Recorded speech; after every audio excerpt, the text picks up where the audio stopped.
السلام علیکم ورحمۃ اللہ تعالی وبرکاتہ۔ الحمدللہ رب العالمین والعاقبۃ للمتقین۔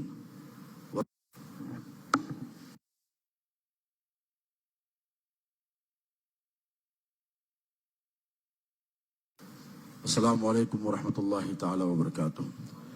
الحمدللہ رب العالمین والعاقبۃ للمتقین، والصلاة والسلام علی سید الاولین والآخرین وآلہ الطیبین الطاہرین وصحبہ الاکرمین اجمعین، اما بعد، قال اللہ تبارک وتعالی فی القرآن المجید والفرقان الحمید، فاعوذ باللہ من الشیطان الرجیم، بسم اللہ الرحمن الرحیم، الف لام میم ذالک الکتاب لا ریب فیہ، صدق اللہ مولانا العظیم وبلغنا رسولہ الامین الکریم، ونحن علی ذالک لمن الشاہدین والشاکرین والحمدللہ رب العالمین۔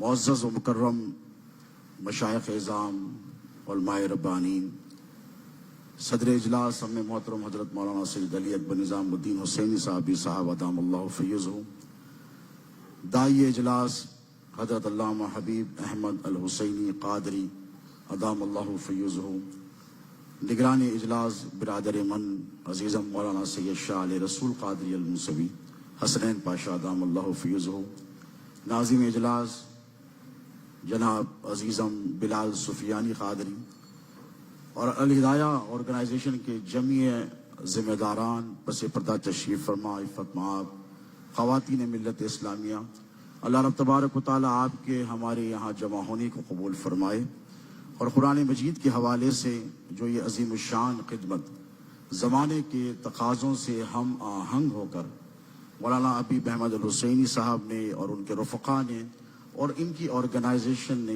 جس کی ضرورت کو محسوس کیا، اور دا مینیفیسٹ قرآن کا باضابطہ پبلیکیشن عمل میں لایا، قابل صد مبارکباد ہیں۔ دا مینیفیسٹ قرآن کے حوالے سے آپ نے مجھ سے پیشرو مقررین کے خطابات سماعت فرمائے، میں زیادہ تفصیلات میں نہیں جاؤں گا، مجھے اندازہ ہے وقت بہت ہو چکا ہے، پروفیسر صاحب کو بھی ہمیں سماعت کرنا ہے۔ ایک بات میں آپ سے عرض کر دوں کہ مجھ سے پیشرو مقرر میرے بھائی حسیب الدین حمیدی ڈاکٹر صاحب نے کہا کہ it is not an exact translation of the قرآن۔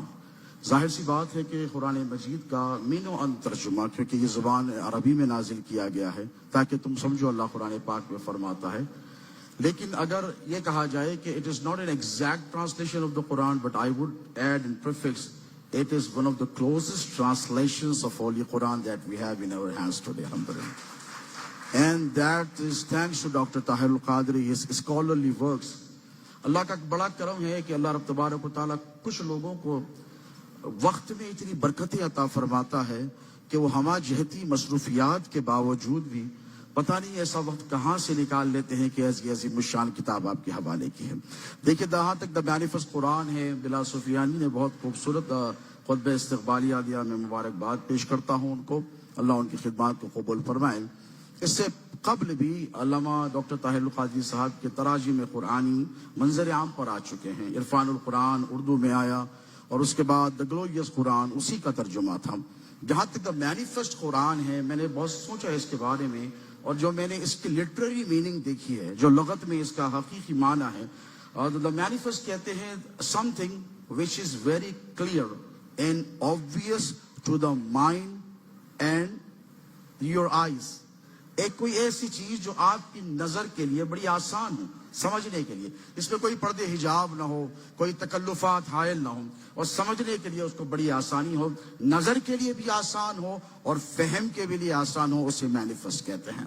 اور اگر اس کا اسلامک ٹرمینالوجی میں اس کا ترجمہ کیا جائے، اور جب کیا جانا بھی چاہیے کیونکہ ہم صوفیہ کی جماعت سے تعلق رکھتے ہیں، ان کے متبعین میں ہم ہیں، تو صوفیہ کرام اس کی جو ٹرمینالوجی، جو مینیفیسٹ کی جو کلوزسٹ ٹرمینالوجی ہے وہ یہ ہے کہ توکل علی اللہ، یعنی اللہ سے مانگنا، اور جو وہ عطا کرے اسے بغیر کسی چو چرا کے قبول کرنے کو بھی مینیفیسٹیشن کہتے ہیں۔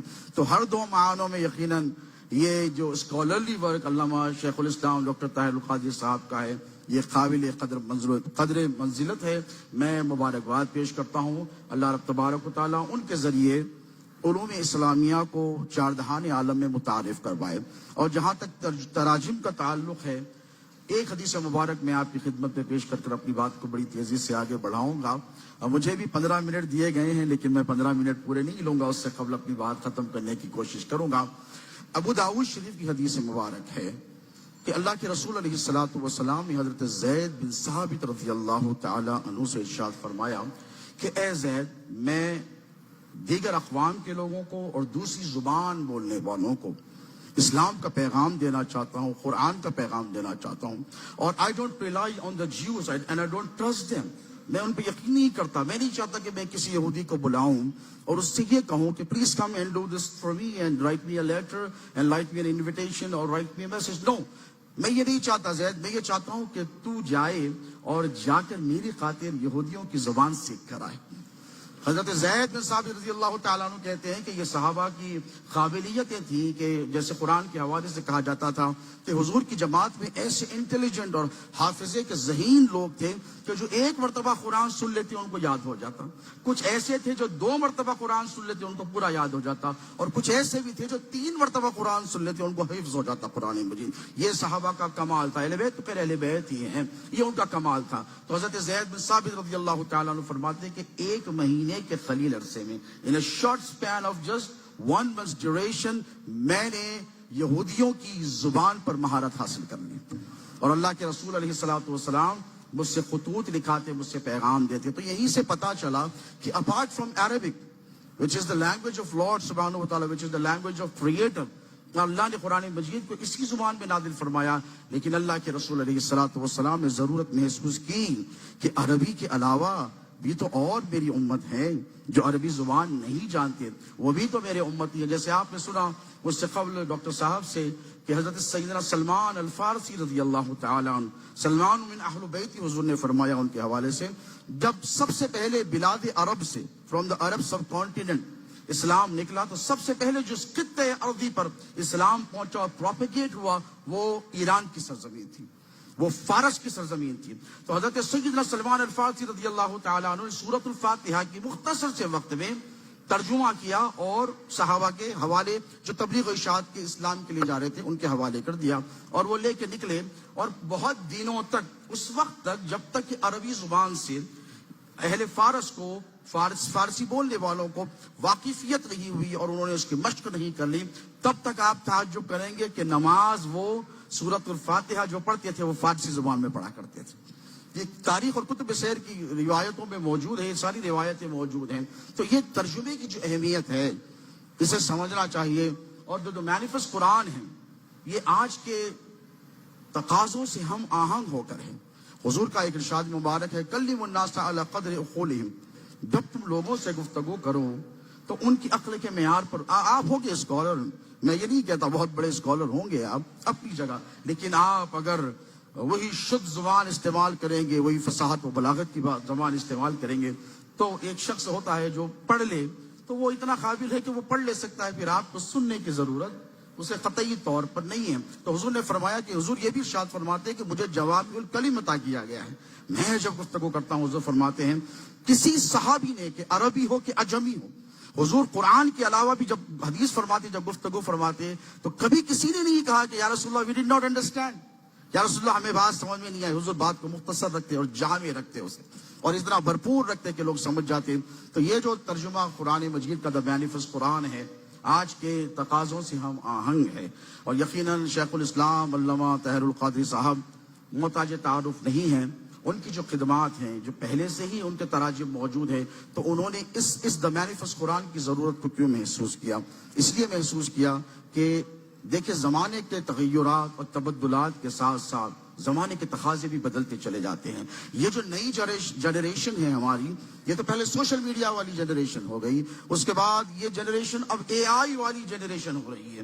وہ یقیناً ہمارے لیے بڑے چیلنجز ہیں, علماء کے لیے, مشائخ کے لیے, پریچرز کے لیے, پروپیگیٹرز کے لیے بڑے مسائل آنے والے ہیں. تو اے آئی جو ہے یہ بہت ساری چیزیں پروفیسر صاحب جانتے ہیں, علماء جانتے ہیں, جب آرٹیفیشل انٹیلیجنس آئے گی تو بہت ساری ایسی چیزیں ہیں جو خلط ملط ہو جائیں گی, فیبریکیشنز ہو جائیں گے, کنفیوژنز ارائز ہوں گے. تو ایسے وقت پہ جب اے آئی آ رہا ہے, دا مینیفیسٹ قرآن کو لایا گیا ہے, میں سدا مبارکباد کا مستحق سمجھتا ہوں.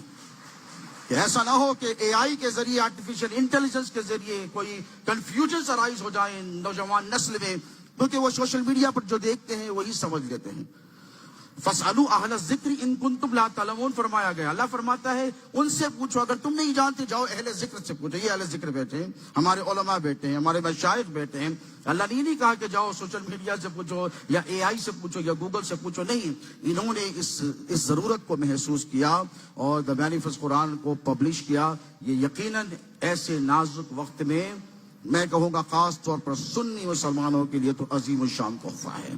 تمام مسالک اور مکاتب فکر کے لوگ، دیکھیے کوئی ایسی شخصیت ہوتی ہے اور ہر دور میں ہوئی ہے، ہمارے پاس بھی ہوئی، حیدرآباد کو بھی یہ اعزاز حاصل ہے کہ یہاں پر میرے پیر و مرشد شہزاد غوث اعظم حضور خطیب الجن قدس اللہ سرہ العزیز فرمایا کرتے تھے کہ علماء اہل سنت میں بالخصوص شمال میں دیکھا جائے تو امام اہل سنت مولانا احمد رضا خان رحمہ اللہ نے بہت زبردست خدمات انجام دی ہیں، اور جنوب کے حوالے سے دیکھا جائے تو فضیلت جنگ بانی جامع نظامیہ امام انوار اللہ فاروقی رحمہ اللہ کی بڑی خدمات ہیں، لیکن یہ پچھلی صدی کے لوگ تھے، اب جو تقاضے ہیں اس صدی کے ہیں۔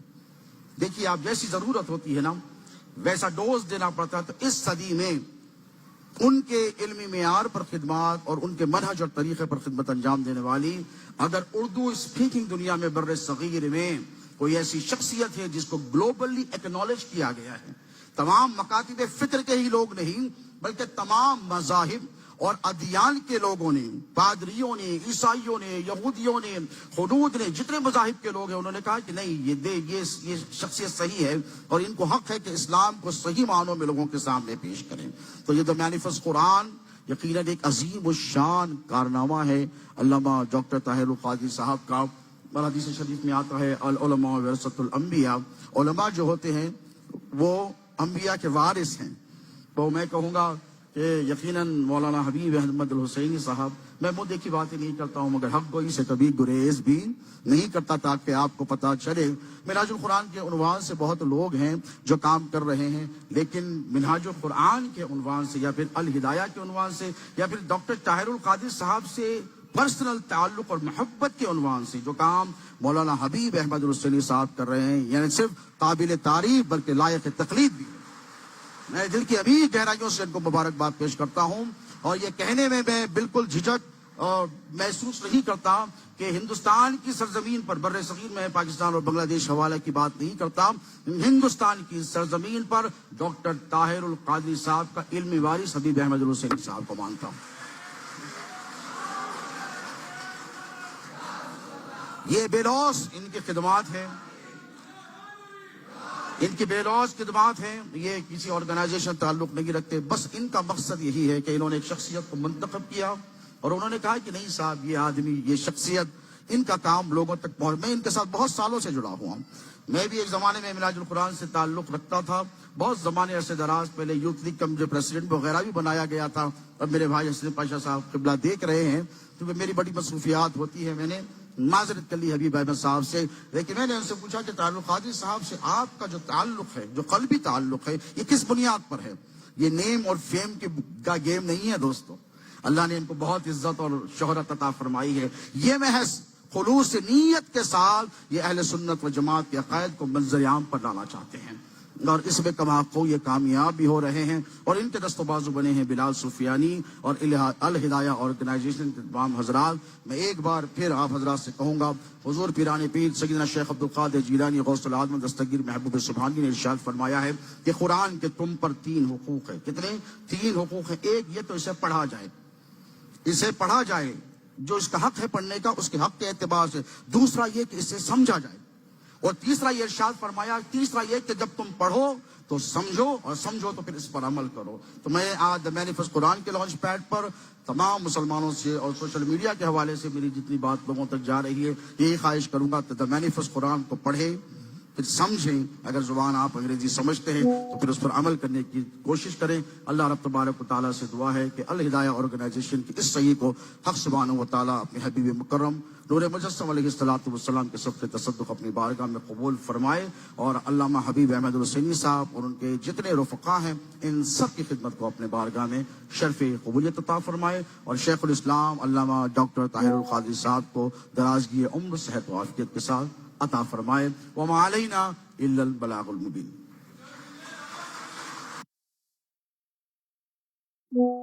سید الاولین والآخرین وآلہ الطیبین الطاہرین وصحبہ الاکرمین اجمعین. اما بعد، قال اللہ تبارک و تعالی فی القرآن المجید والفرقان الحمید: فاعوذ باللہ من الشیطان الرجیم، بسم اللہ الرحمن الرحیم. وَأَطِيعُوا اللَّهَ وَرَسُولَهُ وَلَا تَنَازَعُوا فَتَفْشَلُوا وَتَذْهَبَ رِيحُكُمْ وَاصْبِرُوا إِنَّ اللَّهَ مَعَ الصَّابِرِينَ. صدق اللہ مولانا العظیم وبلغنا رسولہ الامین الکریم ونحن علی ذلک لمن الشاہدین والشاکرین والحمد للہ رب العالمین. معزز و مکرم برادران ملت اسلامیہ، اللہ رب تبارک و تعالی جل مجدہ نے اپنے فضل سے، اپنے کرم سے، اپنی لطف سے، اپنی عطا سے اس خیر امت کو بے شمار نعمتوں اور فضیلتوں سے سرفراز فرمایا ہے. یہ پنکھا بند کر دیا. انہی تمام فضیلتوں میں جو اللہ رب تبارک و تعالیٰ نے اس خیر امت کو سرفراز کی،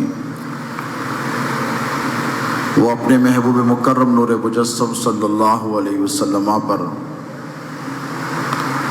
اپنی آخری کتاب قرآن مجید کے نزول کے ساتھ فرمایا. یقیناً قرآن پاک کی ایک ایک آیت اور بالخصوص جو احکام کی آیتیں ہیں وہ غور طلب بھی ہیں اور صبح قیامت تک ابقری ہیں اور اس کا پیغام ابد الآباد تک رہنے والا ہے. دوستو، جہاں قرآن پاک میں اللہ رب تبارک و تعالیٰ نے ہدی للمتقین فرمایا ہے کہ قرآن متقی اور پرہیزگار لوگوں کو ہدایت دیتا ہے، اور وہیں سبحانہ و تعالیٰ نے یہ بھی فرمایا ہدی للناس، یہ لوگوں کی ہدایت بھی دیتا ہے.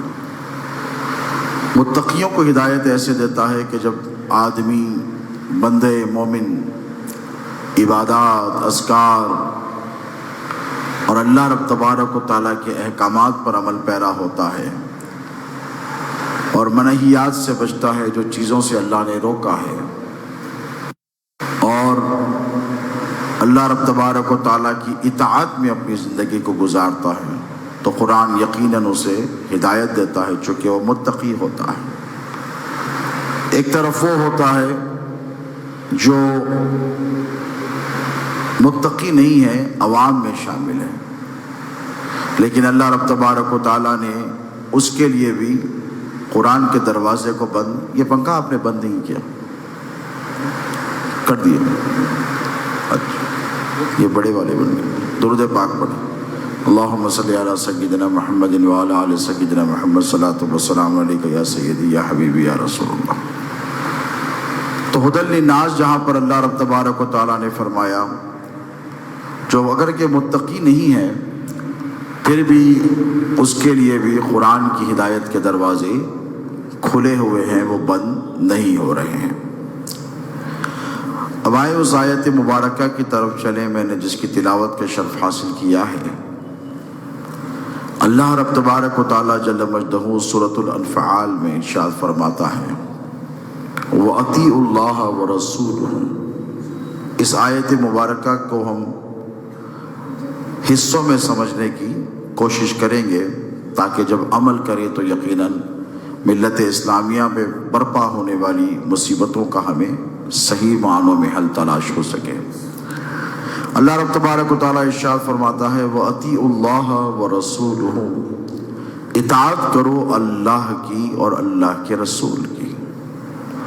اب یہاں اطاعت کا کیا معنی ہے، اس پر ہمیں اور آپ کو بحیثیت مسلمان غور و فکر کرنا بہت زیادہ ضروری ہے، کیونکہ آج میری گفتگو کا محور اور مرکز عالم اسلام میں مسلمانوں کی جو صورتحال ہے اس کے حوالے سے ہوگا.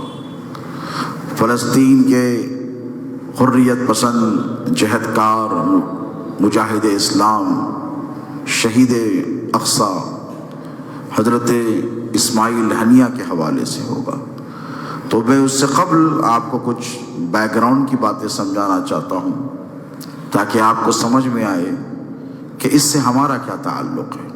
کہ ہم رہتے ہیں شہر حیدرآباد میں اور یہاں سے ہزاروں سینکڑوں میل دور ارض فلسطین ہے. تو بحیثیت مسلمان آپ کا کیا رشتہ ہے؟